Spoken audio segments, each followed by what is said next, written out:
Hey everybody, Wardrobe here. So we finished week one of season two of the Totally Bitchin' Football League, the 1983 season.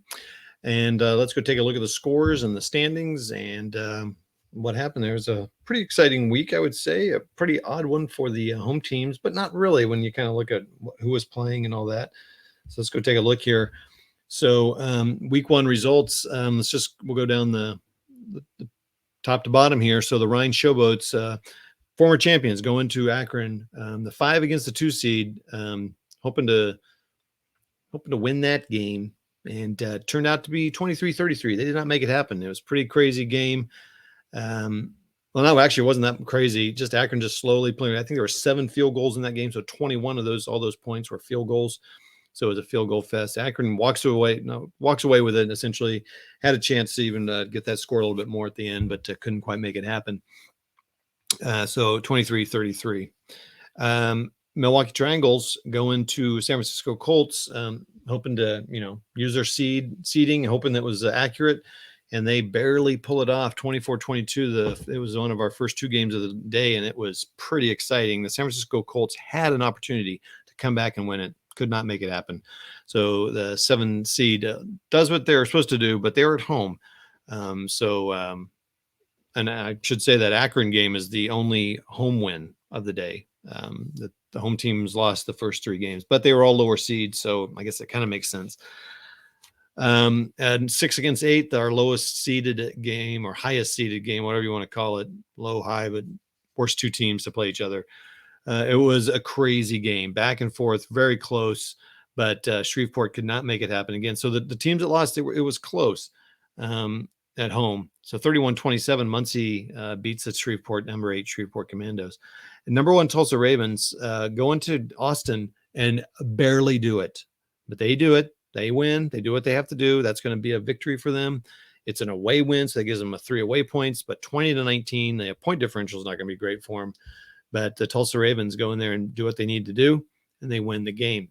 2019, they were behind the entire game until they got that 20, and it was again field goals. Shreveport had in that game, there were 5 or 6 turnovers, interceptions, and fumbles. I mean, that was all 5 or 6 on their part. Does not bode well for them when they face someone like a Tulsa Ravens team. Tulsa really should have performed better on offense. I'm a little surprised by that. But staunch defenses were coming up a lot. The teams that had it really came up. So let's go look at the where we stand in the season right now. Oh, I should have blown that up a little bit. Let's zoom in a tad. So the score. So remember, points are first. Then you look at away points, and then you look at point differential. So we have a 3-way tie, of course, a 4-way tie, of course. That's not unusual. And then you look at the away points, and because Akron, so anyway, so then we have a 3-way tie, narrows it down, and then we have a definite win, a 4-2-1, and then 10. So if they, but Akron was at home, so they got a home win, so you kind of hurts them for that. That's kind of a, that's the way it goes. They got to win their away games too. So they have the biggest point differential spread, Akron. So that could help them later on. So that they just need to continue that trend, but pretty low scores here, low score differentials really. So Muncie, who started out preseason 6, is in first place. Milwaukee Triangle started out 4, is in second. Tulsa, number 1 seed, is now 3rd place, but that's okay. Got a ways to go here. Akron started out the number 2 seed. So the 1 and 2 seeds are sharing. They would play each other if the season ended right now in the little tournament game. Austin Maroons, who were supposed to be a 3 seed. So we got the 1, 2, and 3 sitting there in the middle of the pack, which is interesting. They lost, though, that 0-1, and they lost at home. So not good. -1 point differential. So base here. So if you look at, we got 0 points, 4-way tie, of course, no away points. So then you go by point differential. So it's all here. So Austin, because they only lost by 1 point, is in 5th place. San Francisco, better than they should have been. They were 7th seed, so they're feeling good, sorta. that they're not in where they should be. And then Shreveport, which was an 8 seed, is feeling better than they should have been. The Rhine Showboats, former champion, sitting in last place. I think actually Rhine started in last place last time, so don't put them away yet. But they're 5 seeds, so we'll see what happens. So this will be fun to watch. I think what I'm going to do is I'm going to keep their seeding. So that's how that goes. Now let's go look at the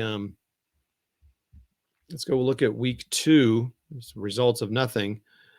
I'm going to keep these seeds. I was going to change as it went week to week, but I think this will be fun to kind of just see how they do. So we got a close one there. Ryan Showboats will be going into the Milwaukee Triangles 5 and against the 4. So I can see that being an upset and another win. And the two teams will be desperate for a win here. Muncie going into Tulsa, the 6 against the 1. That could be tough. Could be real tough there. Tulsa looking to get some more points and secure another win. Akron 2 going into 7th should be a win for them. It could be another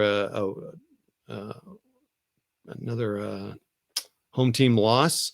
Akron should win that game. And then we got the 8s going into 3s. That could be this is Austin's second the home game. Their fans will be looking for them to kind of get some revenge on the chart there and get a victory at home against the 8 chance to get against the 8 Shreveport Commandos coming in there, another southern town. So that'll be week 2. I think I will keep their seeding there because I think that'll help me kind of understand where they, how they're doing.